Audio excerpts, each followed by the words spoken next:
Good afternoon, Whiskey Wednesday Weekly here. Thank you so much for joining in. This is episode number 5.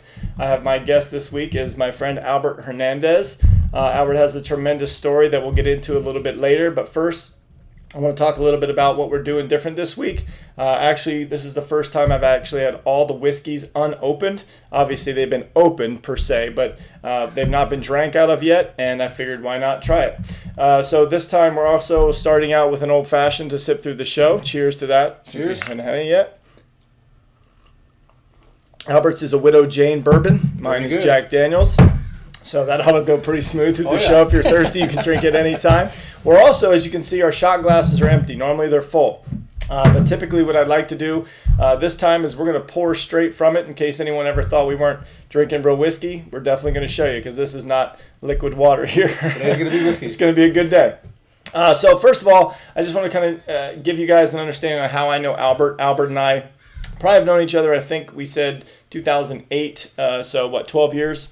When our boys were in Little League, Albert and I didn't really know each other well, but we knew each other from coaching and running into the Little League board and all that good stuff. Yeah. But ultimately, Albert and I currently do a lot when it comes to Tough Mudders, Spartans, play on the same men's softball team together. And so it's been a real fun journey with Albert doing, 3 Tough Mudders now. A Spartan. And then obviously I'm signed up for October. So if he doesn't sign up soon, I'm going to come over to his house and click register because I need someone to run the beast with in October. But it'll be fun. And honestly, it's something we'll get into a little bit later. Maybe hit on a couple moments that we have together in those two episodes, or those two kind of race categories that we've done. But in the meantime, we'll go ahead and start with Albert. Albert, we actually always start off with a shot. Okay. So let's go ahead and start off with Knob Creek, which is obviously a great Kentucky straight bourbon. So I'll do a pour, and then, it's a little, like I said, they're fresh. And I'm letting the guests kind of decide their pour. So obviously go ahead and put you can always tell when it's a good whiskey when it has cork in it. There you go. And of course my timer, guys, I'll be setting that. I apologize. You know how that goes. I got to set my timer for the shots. So therefore, we're not on every 5 minutes. Yeah, it sounds rough, doesn't it? Every 5 minutes we're going to knock back some. We're going to find out how it goes. All right. There we go. Cool. Cheers. Knob Creek. Oh, yeah. That's pretty good, huh? That is good, yeah. I know you usually sip whiskey, but to be honest, doing a shot isn't that bad. It No, tells it's a not bad lot at all. about a shot, I think. It does. A whiskey, because if you shoot it, you're like, usually it's a sipping thing, but if you shoot it and it goes down good, that's not a bad whiskey, right? Yeah, you know it's pretty good. And I do need a chaser just because my throat is slightly burned. There's a lot to take off. Still just doing a shot of whiskey. Good point. I haven't had anyone mention that before. You still are doing a shot of whiskey. Yeah, so it is going to burn. Right. So Albert is actually a local child. I mean, we haven't had anyone here from truly the San Diego backyard of Valley Center area. So Albert, I believe you're from where? Here, born and raised here in Valley Center. I was actually born in Escondido. Oh, wow. Okay. That's the only place there was a hospital, but pretty much most of my life was raised here in Valley Center. Been here actually pretty much all my life. I'm 44 years old. I think I've been out of Valley Center for a total of 4 years. Living somewhere else. Living somewhere else. Wow. I grew up here locally over on the San Pasqual Indian Reservation. Oh, okay. Nice. I was there and back there again. Been there again for probably 10, 11 years now, somewhere around there. So if you guys don't know Valley Center, if you Google it or whatever, you'll see a ton of land, but you won't see a lot of anything else. No. Homes and land and horses and cows. Yep. It's kind of the last city in San Diego where people come where they want a lot of property for a decent value. So in saying that, if he's 44, what was it like, even though it's rural now, was it like even worse? There wasn't even half the stores, or there's always been that little town even back then? It's always been a small town. The way I always described it when I was younger and the way it was, growing up was you pretty much had 2 lights in Valley Center. Oh, okay. And there was the light that's at Colgrade still. Okay. And the light at Lilac. Oh, yeah, because the Woods Valley is fairly new. Oh, that's new. Yeah, the one 10 years maybe. The one at Lake Wolford and Valley Center Road, that's right, new. A lot of those spots are new. So anybody that I grew up or that would come to visit me, say, hey, there's 2 lights, go past the second light. Go past the second light, make a right, and go find me. Yeah, exactly. So, on Lake Wolford, yeah. But that's truly the way it was. And, one quick, little story about growing up. I was 12, 13 years old, hanging out with friends at the house. And, one thing I always remember is it was there was so little traffic in Valley Center back then that me and my friends, we can go out on Lake Wolford Road at like 10 o'clock at night and just lay down on the road and look at the stars. Wow. Lay there for hours and nobody would come by. Oh my gosh. That's how dead it was. That's how dead it was. Yeah. You're like not even in Valley Center. You see people doing that for a stunt, but you weren't even worried about it. It was just no big deal. Yeah, we're just laying in the middle of the road. Yeah. And if you guys don't know, also mentioning traffic, is we have 2 major casinos up here. Yeah. One's kind of on the backside in a different tribe, and then, of course, one is on the other reservation where he actually lives and worked for years. That really brings in the traffic, those 2 casinos. Yeah, that's what changed it all. Yeah, once the casinos came, it really did change the whole footprint of Valley Center. Yeah, it helped with the employment rate for sure. I don't think half the people are upset anymore. I'm just saying at the time it was a whole different deal. Yeah. So let's talk about that. You had mentioned you were, obviously 12 and 13 years old, living up here. You had mentioned, I don't know a lot about Albert's story when it comes to his personal struggles. That's kind of why he's on here. But he did share with me one day we were on the way up to a Spartan. It was just me and him, and we were talking, and he tells me, out of the blue, something comes up. I don't know, I think because I lost both of my fathers recently in the last 5 or 7 years, that he lost his parents at some point in time at a very young age, both of them. So tell us a little bit about that, where you were in your life, how old you were, father, mother together, how was it? I was about 14 years old when my mom passed away. She passed away about a year and a half after my stepfather. He pretty much raised me for the most part. Did have my real father. That's another story. He was around, but he wasn't. But I was about 12, 13 years old. Stepdad passed away. That was a tough time. Passed away? Car accident. We got into a car accident in Valley Center too. Just random, like one day home, just random. Yeah. He was. I know they both went to a concert that night. They were both supposed to be coming home. At the time, he was working 2 jobs. He had a part-time job, kind of working the graveyard at a little liquor store. They were both coming home. He didn't make it. Mom thought that he had ended up going to work and called in or whatever from the concert. Turns out, actually, I had a stepsister was at the house watching us because we were younger. She left with her boyfriend, I think it was at the time, and on her way out, she came up on the accident. Oh my gosh! Yeah. So she was on her way out. She was on her way out. It saw the accident. It happened on Lake Wolford Road. Not too far away, just a few minutes. Wow. From our house. From the house. I hate that stat where they say like most accidents happen within a mile or something of your house. And that's about what it was too. Oh so, my gosh! It was he was almost home.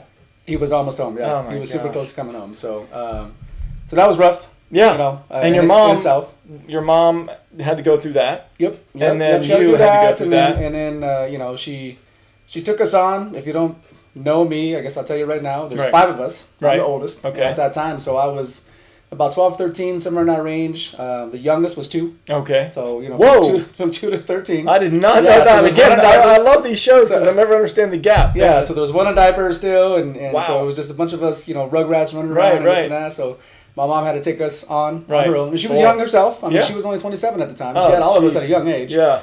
She was dealing with that and the tragedy of losing, her husband, trying to raise us kids, trying to be a 20-something-year-old, almost 30, trying to single mom, all that stuff. So, that was definitely rough. It was, I remember it all for her and how it was for her, at that time. Now, did you have to do, obviously being the oldest, and did you have to kind of like, I know at 12 or 13 you really can't start providing or anything, but you had to help out with your brothers and sisters. I helped a lot, yes. I was. She leaned on you at that point. Oh yeah, if you ask my grandparents and even my brothers and my sister, so I had 4 brothers, or 3 brothers and 1 sister. Okay. They all remember to some extent that I was kind of the caretaker at that time. They're like, why are you changing my diaper? Exactly. I did change diapers, but mom had to work. And in the summertime, I'm home and I'm the oldest one. It has to happen. I'm the one that's kind of providing and doing everything there is. Right. Making lunches or food or whatever. She's like, hey, dinner, you got to heat it up, whatever. Yeah, exactly. So, it was an interesting year and a half. About a year and a half. So. Yeah. Now you say that. Hold on. Sorry, our timer went off. It's quiet. So we're going to start the next one first. Yeah. And it's a good stopping point because I know what comes next. So this one is Evan Williams Single Barrel, which I think I've had it on the show before, but my wife's favorite, truly. She just is in love with this, and each bottle on the back actually has a handwritten year it was barreled. See on the back? Yeah. Oh, cool. It was barreled I didn't know that. in 2011, and it's barrel number 147, and it was bottled in 2018. So it's aged pretty well. Yeah. So let's try this one. Cheers.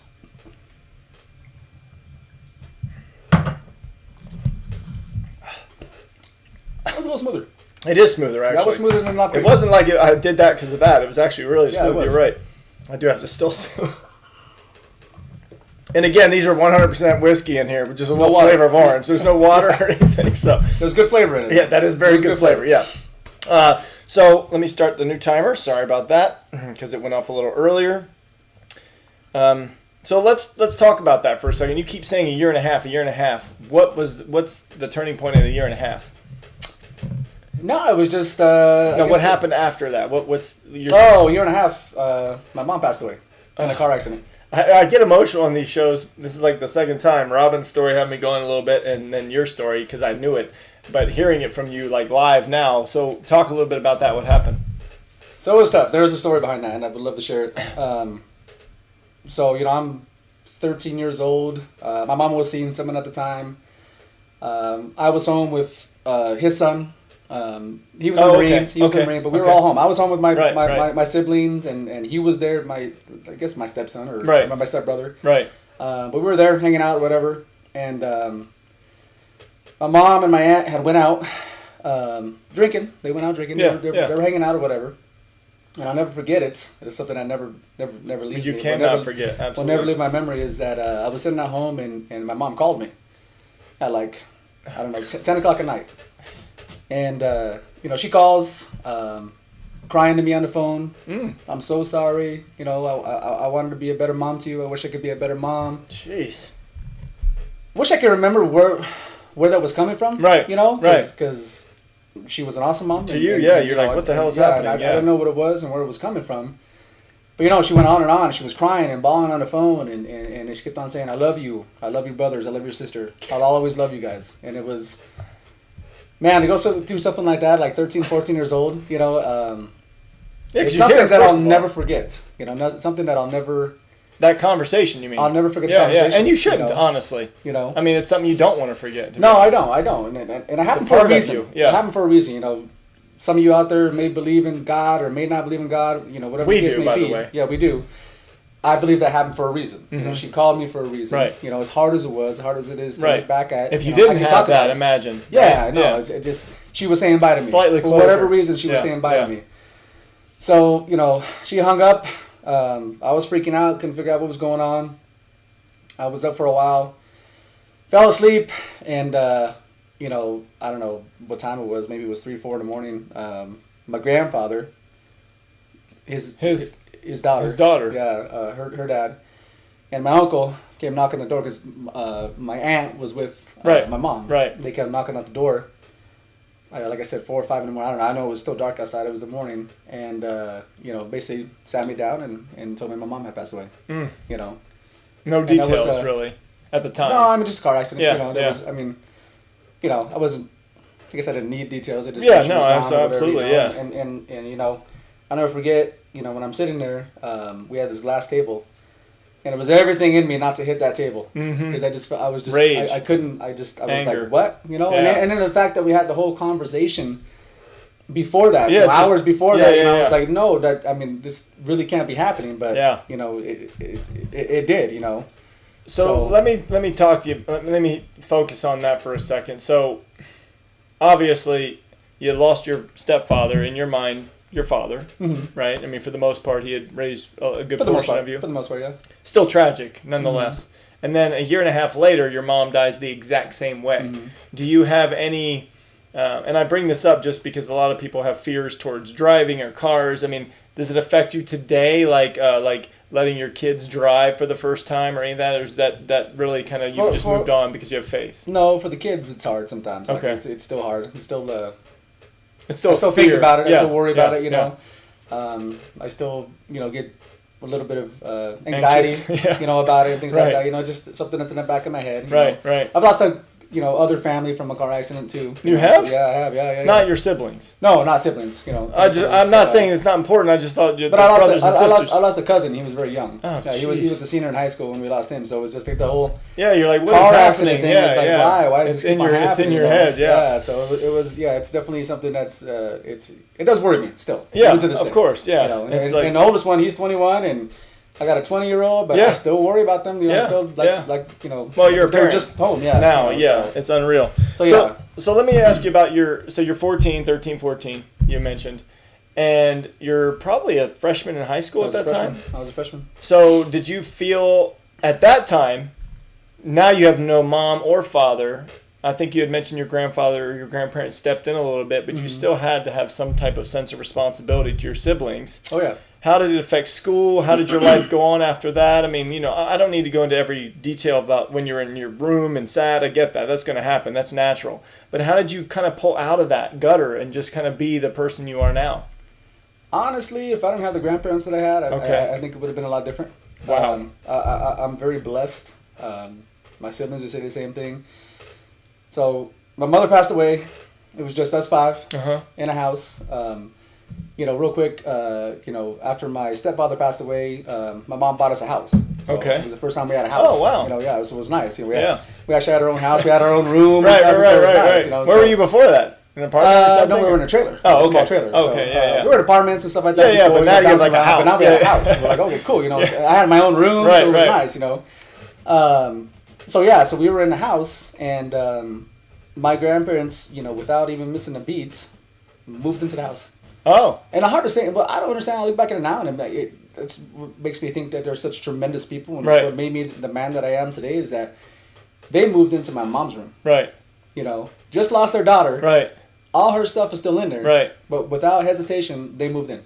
And where did they live? Where were they before that? In their own place? We were on the same property. Right. We all lived but on still, the same they just said, we're out of here, we're going into there. We had our own house, Not bring you guys over there, we want you to stay in your house. Yeah, because they didn't have the room for us. No, their house wasn't big enough. They were so small, that's why. just for two people. It was just them two. Still, that's amazing, yeah. So they moved into the house. So, you asked me, how did I get out of it? I think because I had such a great support system behind me. Right. So even though I lost my mom, I lost my parents, I got two new parents. Right. But you already knew and loved too, which was very good. Yeah. I still had them. I knew them. Yeah. I was close with them already.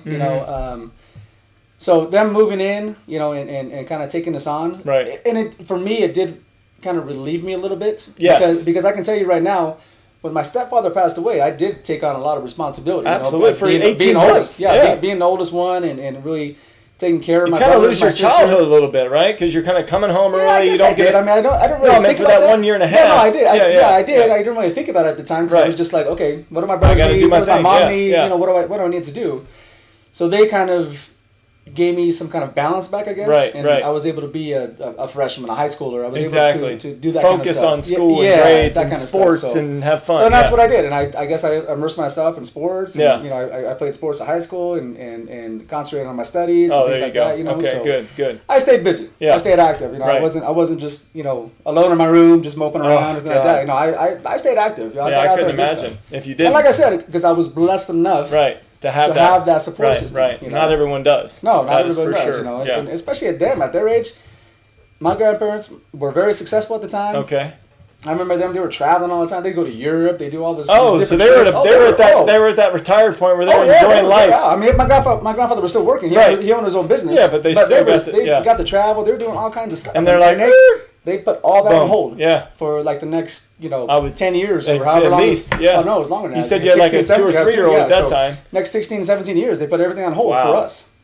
That's impressive. Yeah. That's impressive. Shout out G-Pa and G-Ma. That's for sure. Big time. Yeah, I'm telling you, that's for sure. Yeah. I had good grandparents, but they didn't have to deal with that. I would step in like that, but they are important, to be honest. I'm sad that my kids don't get to experience the grandparents that we had. Yeah. It's a different genre. It's a different time. It is. It is just a different, like we live far away and it's just not the same thing. So fortunately they are able to at least have their grandmoms.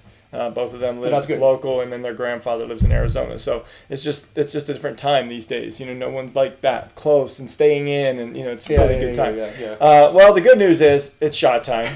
So there's a positive, just this little interview, certainly not to that story. The positive is that Albert is a stud, because I didn't even know about that. I'm going to hug him at the end of the show. You just won't see that on camera, but it'll happen. All right, so this is the bottle that I showed you guys last week. This is the one that my daughter got me. It's the Jack Daniel's Frank Sinatra edition. It's extremely high-end, I guess. I mean, I read the book. It came with a book, a box, a crate, the whole thing. Yeah, it's unreal. So I'm excited about this because I'm a Jack Daniel's lover, 100%. I know that you. That is my go-to. Yes, that's my go-to. Drinks right there, right? But the Sinatra edition is a special bottle that my daughter bought me. So my wife's kind of mad that we're tasting it first. But you know what? I told her it's okay. You'll be okay. Cheers. Here we go. Oh, that's good. It's got a good finish. It does, yeah. I liked it. I like it. I like the way we're going. I hope we keep on going. Because you had the knob creek, which is okay. Yeah. But it was a little more harsh at the end. Yeah, it's definitely not a shooter's whiskey. Yeah, the Evan Williams, right? Yeah, yep. That was pretty good. Yeah. Now this one was... This one's super smooth. Yeah. And the Four Roses. Let's keep on going. Yeah. Chivas Regal, I'm not sure about that one. That's like a Scotch brandy. I mean, a Scotch whiskey, so we'll see. That might be a whole different flavor. That's going to be something totally different. That'll be totally different. Yeah, that's all right, though. All right. So, now we've moved on. Well, not moved on, but now that we have kind of gotten the story of your grandparents, your parents, and stuff, did you latch on to any positivity other than did you have good positivity through your high school? Or were you kind of a bad kid, or how'd that go? I don't know. I guess I was not like a bad kid, but you didn't let all that stuff affect you, right?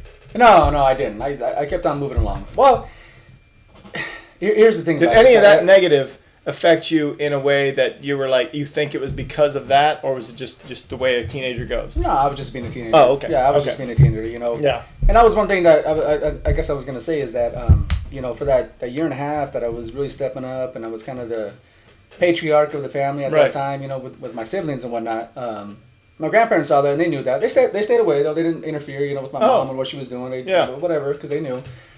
But I know one thing that they really cared about when everything happened, my mom passed away and they stepped up. The last thing they wanted me to do at that time was to have to be a caregiver. Oh. They wanted me just to go wanted you to actually be a kid. That's what I'm saying. They wanted me to be a kid. Right. You know what I mean? So that was what was I think kind of stood out, for me at that time is that they kind of pushed me away and said, "Go be a kid. Right. Go do your thing. Yeah. Which is what enjoy high school. Yeah, saying. exactly.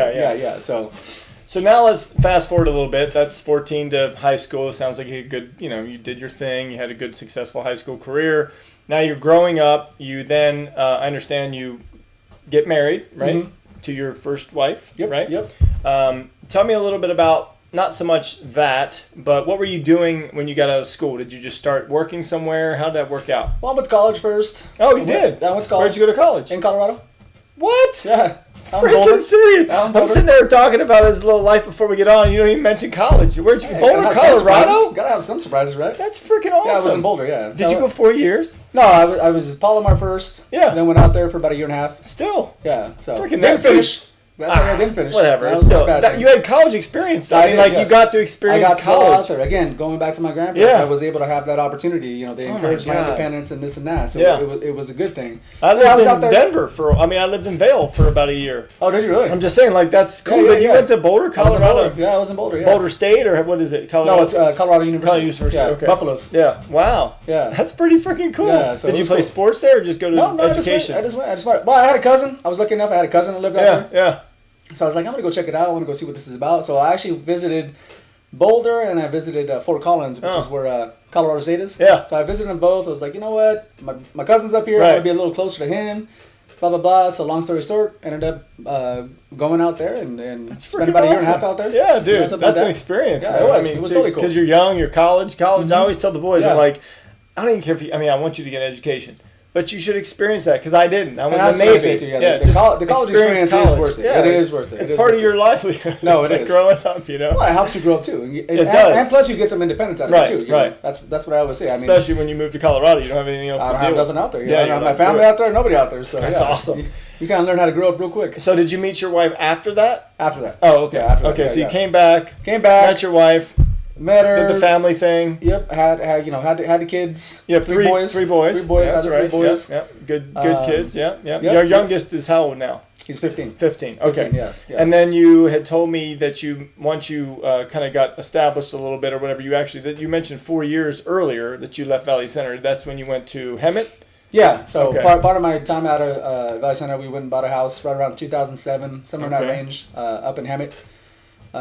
Up there for about a year and a half. We were married at that point for 7 years, I think. Oh, wow. Somewhere around there. Oh, okay. Yeah. So you were married pretty young? Yeah. Got married young. 22, Yeah. something like Yeah. that? So had my first boy when I think I was 21, 22. Oh, okay. Got married a few years later.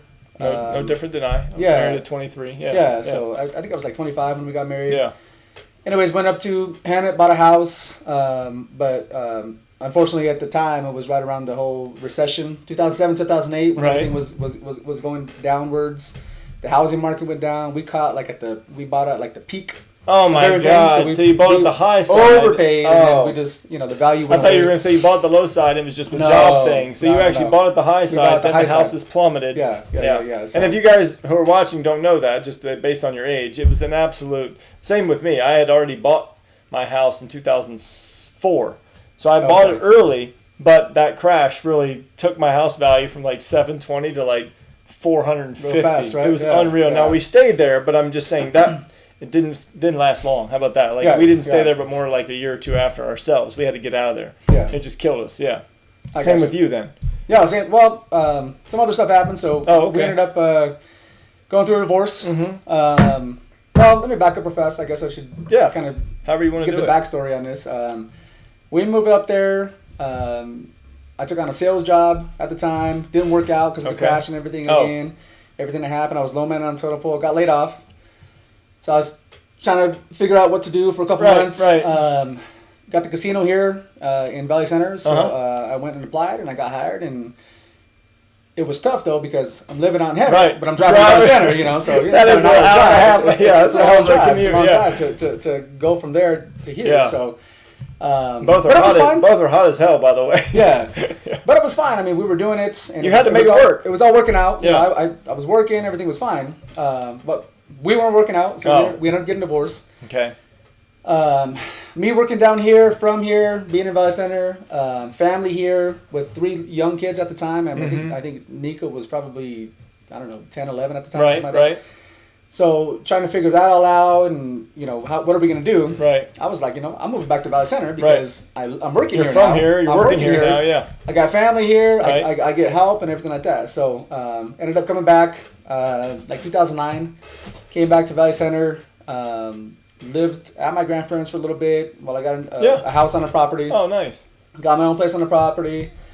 And then, so been here ever since. Nice. Ever since then. So. And what did you do for the casino? You had said you got a job. So initially I was working in the gaming commission. Oh, okay. So I was like a an investigator, like a. Would you flash the bag? No, I didn't have to flash the bag.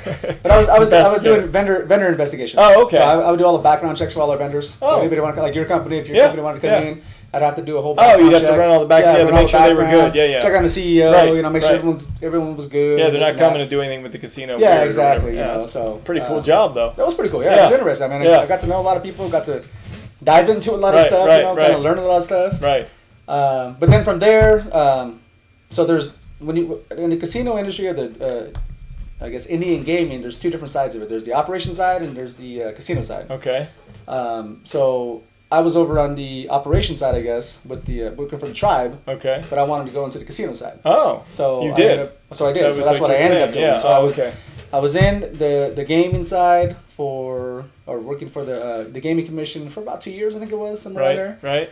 And then an opportunity came up for a buyer position. Okay. So I jumped on that. I interviewed and I And you were there for how long? Like 10 years, 12 years? No, the buyer position I was probably about 6 years. Oh, okay. So altogether it was just a little bit less than 10 years. Yeah. That I was in a position. Nice. With the casino. Well, earlier he had mentioned what the next whiskey would taste like. Well, the timer went off, so therefore we need to try the next whiskey. All right, let's go. So that would be Four Roses. Now, talk a little bit about Four Roses. I got the single batch from my daughter. She really rocked me on Father's Day. She really did a good job. She got the single batch. However, I ordered a new bottle of the single batch. She works at Bevmo. Plug for Bevmo. But it was out. It was actually sold out. Oh, so really? she said the only thing left is the standard Four Roses. So this is the first time I've actually had the non-single batch Four Roses. So we're going to try that. Cheers. Oh my God. Wow. That is good. That was very good. That was super easy. Hey, no faces. No faces in this episode. No, absolutely. That was really good. That That was tasty. Wow. Well, like I said, the single batch is about 104 proof. So if we had a shot of that, we might be leaning a little sideways. Yeah, we're getting down to the seeds at this point, our little orange seed. So let's get into. All right. So you've moved back home. Mm-hmm. You've got 3 kids. Are you a single dad for a while? Are the kids down here? Are the kids up there? How's that working out? Just a real short synopsis of that. Yeah, so I was pretty much a single dad. Okay. I moved them down with me. Right. She stayed up there. Okay. In the area. I moved them down here because it was, like I said, it was more convenient. It was easier. Had family down here. Got them in school down here and everything. Back in the Valley Center. I mean, they started in the Valley Center, then we moved them away, and then they came back. So it was an easy transition for them because they still had friends, people they grew up with down here. At least the 2 oldest did. So yeah, I mean, I came down here, did the single dad thing for, I don't know, probably about a year or so. Mm-hmm. Then you met your current girlfriend / partner. Yeah. My partner in life. I'm not going to throw pressure is all I'm saying. No. She's my partner in life, Vicky. Right. Yeah, Vicky, so, who I know, and she's amazing. Yeah. Yeah, I know. Awesome. So, I was lucky enough to meet her. And she has kids, or? She has a daughter. Okay. Yeah, she has a beautiful daughter, Sydney. Yeah. So I was lucky enough to meet her towards the end of 2009. Mm-hmm. We didn't meet in a bar or anything like that. We actually... I met my wife in a bar. I'm still together for all these years. Well, that's good. That's all worked out. I'm just kidding. But I always hear those stories. I met her at a bar. Yeah, I know. No, we met her at a house party. Just random. It's a funny story, actually, because it takes me please tell it if it's funny. It takes me back to high school because I ran into an old high school friend, 2 old high school friends that I knew from high school. Uh-huh. Ran into them at the party. Hey, what are you guys doing? Blah, blah, blah, blah, blah. And then that's how I met Vicky. So, long story short, I mean, she was friends. Just there? She was friends with them. Oh, okay. So, we ended up talking, and the rest is history. Very cool. Very cool. There you go. And now let's go into a little bit about, because Vicky's kind of an adventurous person, and this isn't about Vicky, but I'd still like to know, is that you guys have that in common? Because with your, your athletic, outgoing, kind of tough mudder and stuff like that, is that because she's like that, or did she inspire you, or did you inspire her? Because I know she does like hikes and all these cool things, and is it just what she was like, and that's how you were like? I think we just kind of meshed in that way. Okay. We were just both kind of the same way. I mean, she's definitely maybe brought a little bit more out of me. Okay. In the time that we've known each other. Okay. But, no, she's willing to. She's up for doing whatever. Yeah. She's not going to say no. You want to say, hey, let's go on a hike. She'll go on a hike. Yeah. Well, you said you went to some far place. I was going to say, just a year or 2 ago, she went to it's called Havasu Pie Falls. That's what it was. Yeah. That was last softball season. So it was last year. She was going last year. Yeah. She went there last year. She did this tremendous hike. I mean, the pictures were I saw them. They were amazing. I was all intrigued, and I'm like, man, this is where was it at though? It's like Grand Canyon. It's Arizona. Arizona. Okay. Yeah, it's somewhere in the Grand Canyon. It's on a reservation, Havasu Pie Falls reservation. I think that's what it's called. I know it's famous. You said Google it, and I did. Yeah. It's beautiful. Very cool. It's got like 3 or 4 falls. She got to go down there with some of her girlfriends and check it out. And then you said she was like, I mean, again, I'm not making about Vicky, but it's very cool. She went to like this big country thing in Cabo or Cancun. This big Luke Bryan. I'm not sure what it's called. I'm sure there's some name for it. Yeah, but her and her sister-in-law and another friend, they went to Cancun. Yeah. That's very cool. To go do this whole country fest. Yeah, it was like a 3 or 4 day, just nothing but country music the whole time. I always like to talk about people's, like, it's funny because as I get older, I feel like there's certain things that we try to achieve or kind of, not even like strive for, but it's like you realize you have so much more to do, you know what I'm saying, in life, right? Yeah. Like these Tough Mudders and these Spartans and these things that we're doing. I always feel like it's not me trying to prove anything to anybody. Mm-hmm. It's just me trying to be like, there's so much more to life than just like live, like just go to work and do normal things. You know what I'm saying? 100%. You're 100% which is a lot with this channel. I mean, it's like, I feel like this is not about me being me. It's about me taking the opportunity to learn about people. And I don't care if there's 10 views, 100 views, 3,000 views. I feel like it's an opportunity for someone like you and you talk about your grandparents, you're going to be a granddad someday. Let's be honest. You have 3 boys, so you know damn well you're going to be a granddad. Yeah. Let's be honest, boys.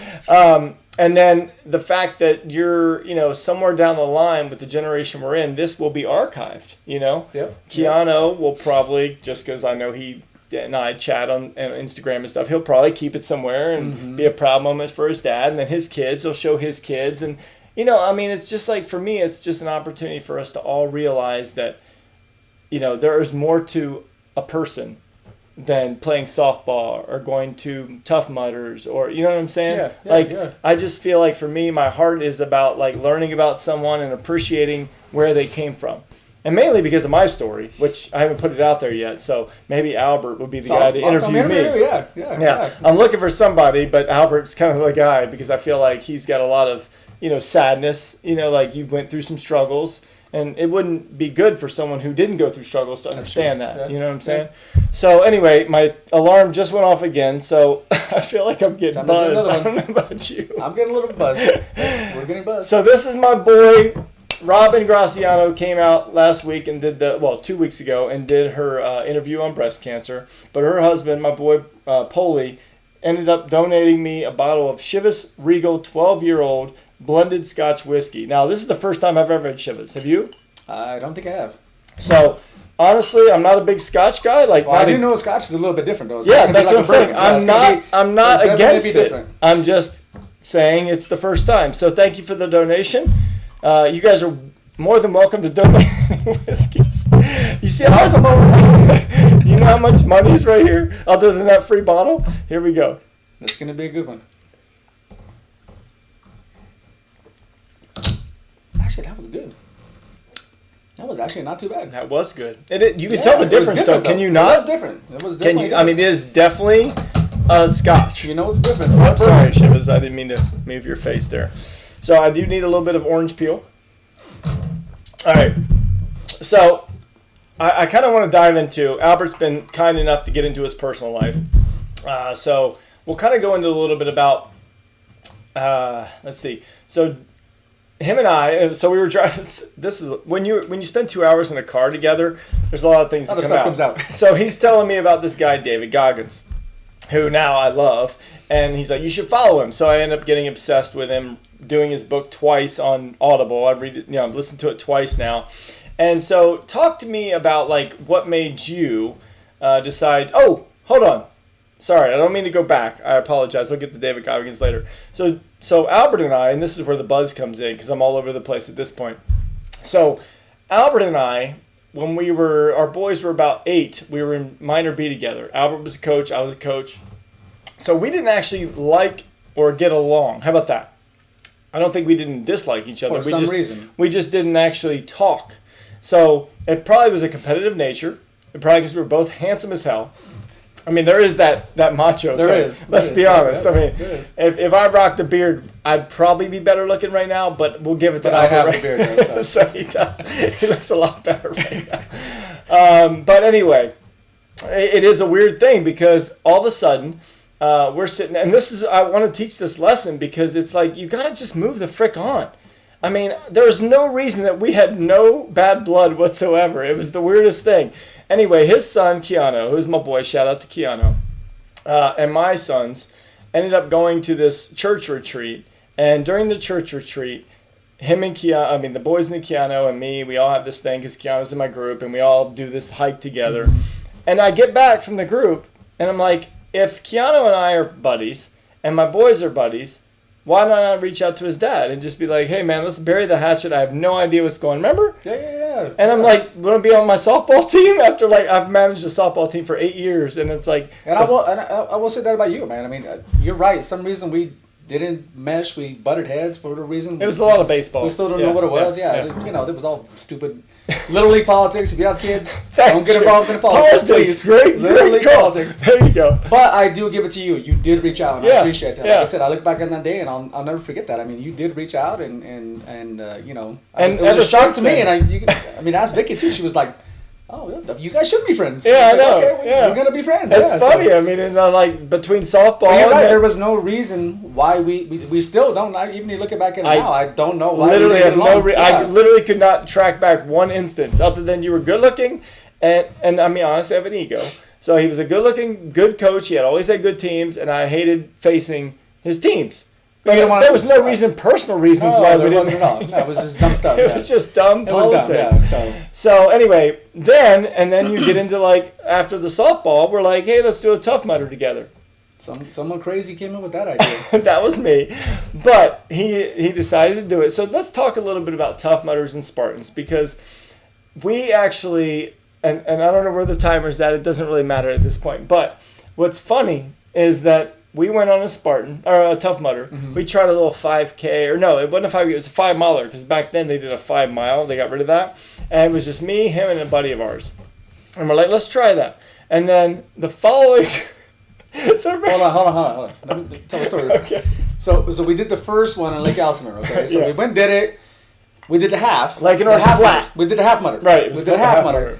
So we went and did that. We all did it. We're like, okay, this isn't that bad. It was easy. Let's be honest. Okay, let's do it. I mean, yeah. So then there was one that came up in LA at Glen Helen. It was one at Glen Helen. So we got another buddy of ours. Thank you, bro. Tony.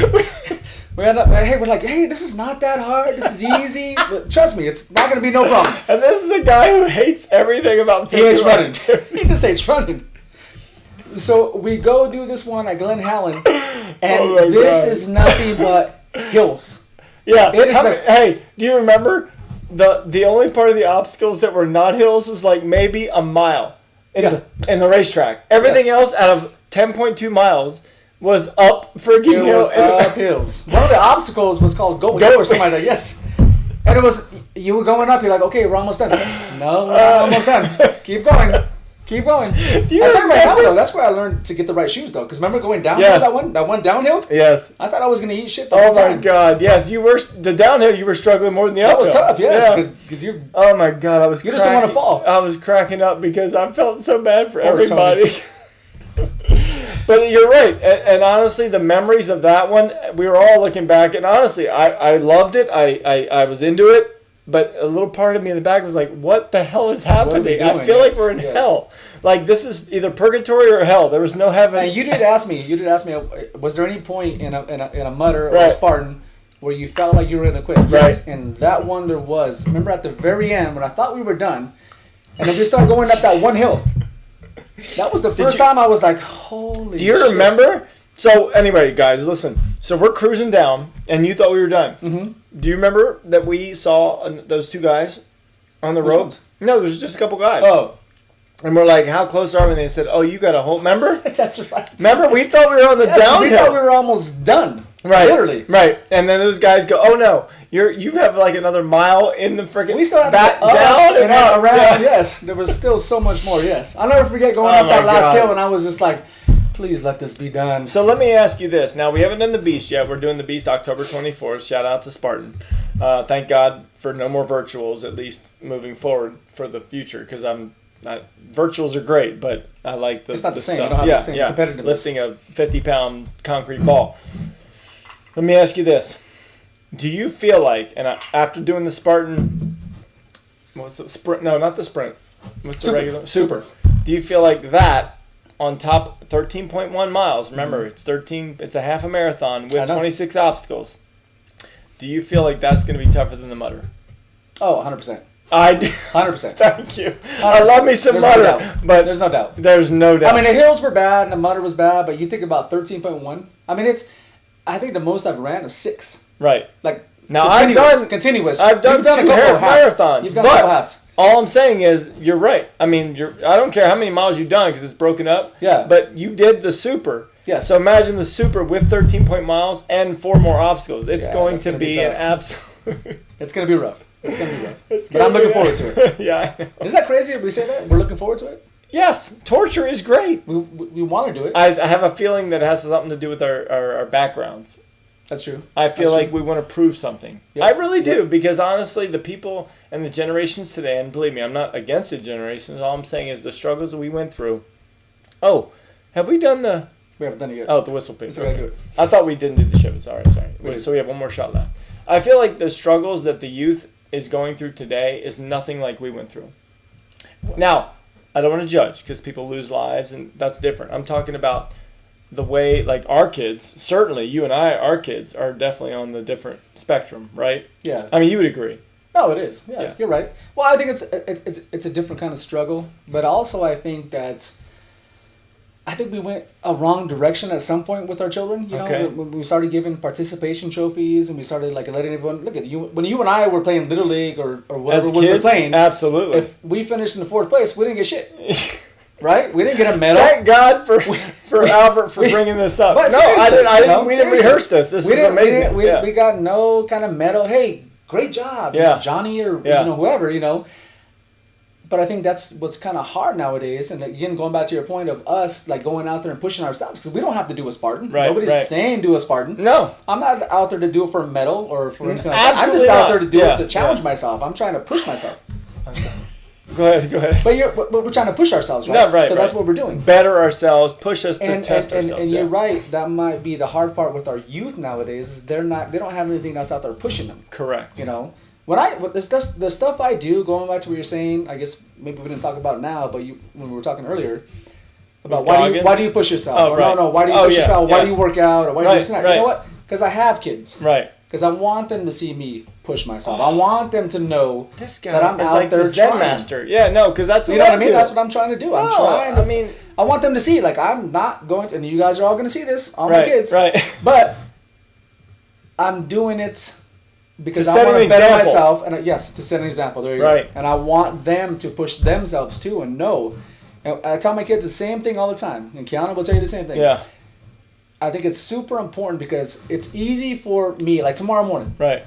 I gotta get up at 2:30 in the morning to go to work because the whole COVID. Yeah, because the whole COVID thing. It's rotating schedule. Yeah, I gotta go do temperatures and all this. Yeah.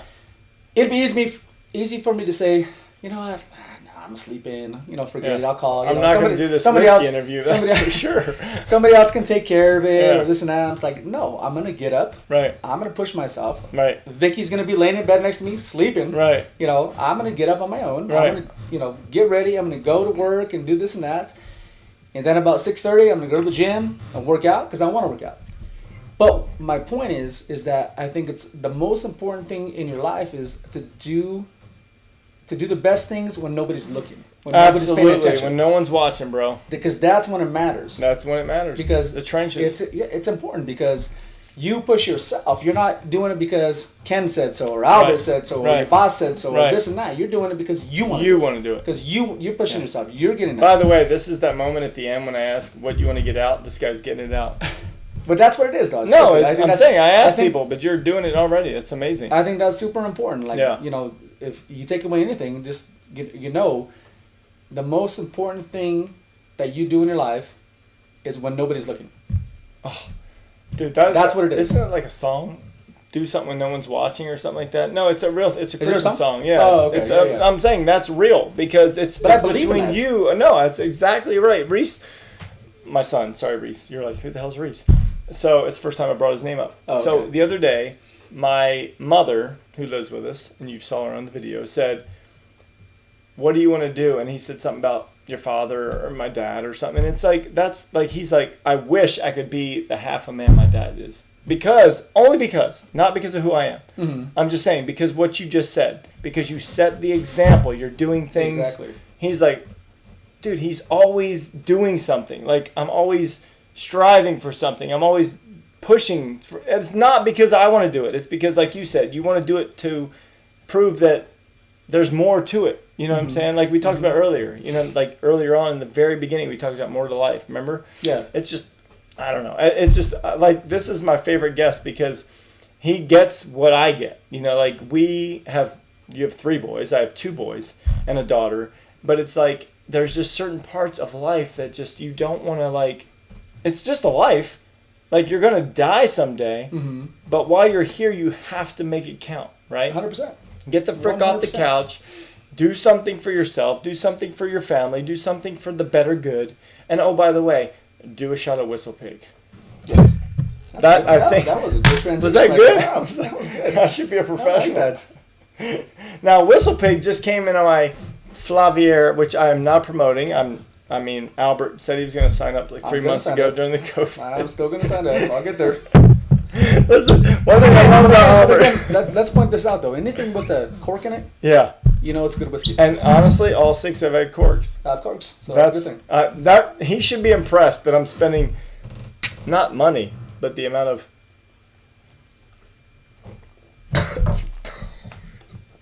That was a little bit stronger. That's what I thought that Chivas was going to be. Oh, my God.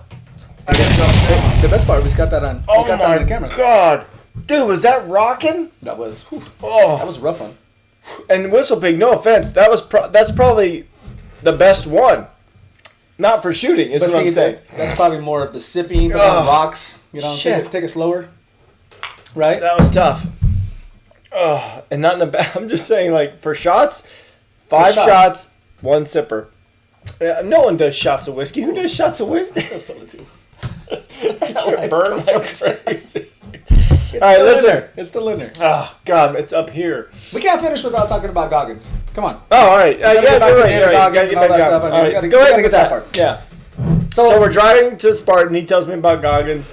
I like Goggins. If you don't know David Goggins, check out his book. What's the book called? Can't Hurt Me. Yeah, Can't Hurt Me. I bought that book for both my sons, Nico and Keanu, the two oldest ones. And by the way, I want to plug for Kevin Hart's new book on Audible. Is it good? Oh, I listened to all the way to Arizona. 5.5 hours. Super good. It's not. What's that? What's it called? I don't freaking know. I'm not a good book. I just pushed play, and it was It's Kevin Hart's new book. I heard it was good. Too. It's very positive. It's not just his comedic, but he is freaking hilarious. He is funny. It's funny. Super funny. Yeah. No, in his book, he does like this whole. I'm like, how do you write a book where you're funny? But let me ask you though, the David Goggins books was awesome to listen to though, right? Because twice I liked it because there was somebody reading it. But then they would stop. Yes. And then he would talk about it. Yeah, certain parts. And Goggins, if you don't follow him on Instagram, follow him. I'm not even a promoter. Like, I don't know the guy. Stay hard, motherfucker. Personally. Yeah. But watch his shit. I mean, he holds the pull-up record. Yep. Shout out to Hunter McIntyre, who's my Murph guy, he holds the Murph record now. Oh, okay. I'm just saying, like, these guys are what we are. The motivational people in your life. The people that get you going. The people that... Right. I'll tell you right now, too. So going back to us, why we do mutters, why we do Spartans, why we do, hikes. You do more running. I do trails now. Right. I love the trails. Yeah. But I'll tell you right now, something that David Goggins says is that 40%. You want to quit at 40%. Oh, yeah? Remember what he said? That's what he says. Yeah. You want to stop at 40%. 40% is where you were stopping. That's not what you have left. So you have 60% left to give at that time when you want to stop. Absolutely. Your brain wants to stop. I agree. Your brain's telling you. So every time I get tired and I want to stop or I want to quit, I want to stop running, I'm at 2 miles, I'm like, damn, this sucks. I'm going to stop. Yeah. I think in my head, okay, this might sound bad, and no offense, ladies, but he says this, David Goggins says every time, that's your inner bitch talking. Don't let your inner bitch get you. Yeah. Push past that 40%. Give 50, give 60, give 70, give 100% of yourself. Right. Your body's not going to collapse. Absolutely not. Your body's made like it's going to keep on going. Machine. Yes. Yeah. Your mind is going to make you stop. Absolutely. That's what the difference is. There are two parts to your body. Yes. Your brain and your body. Yep. And your brain will stop first. 100%. Yes, absolutely. Because it's like, what the hell are you doing? Yep. Yeah, no, I agree 100%. So do you have anything going right now that you need to talk about or any kind of message or other than that? I mean, you're just positive. I mean, do you have anything? No, like going. I mean, obviously you're not like a Instagram guy or anything. I'm just saying, I'm like, not, do you have any I will positive? say this. I said, everybody stay safe out there. The whole COVID thing. It's a tough thing to be in. It's a tough time. In a selfish way, I hope that we can be smart. Everybody gets better because I want to see my kids, finish high school. Right. I want to see my daughter graduate. Right. She goes to Dartmouth, by the way. She's at 21. She's about to graduate next year. Is she over there? No, she's home now. Okay. She's home now. Yeah. But I want to see that. I want to see that happen. I don't want to see us do anything that's going to mess that part of it up. Right. Keanu's going to be a senior. I want to see him play a senior year of football. Mateo's going to be a sophomore. I'm only laughing because our kids had to graduate and he gets to play. Yeah. He's like, I want him to see him. No, I get you though, because it's not even selfish. It's real. Like, Our kid had to go through the COVID graduation, our boys, and then you were like, screw that. I want to see. And I don't want to. And, it'll be sad. You want to see a real senior year. Everything. Yeah, I want to see everything. So, everybody be safe, be smart, and we'll see you again when I interview him. Peace out. I'm shit-faced.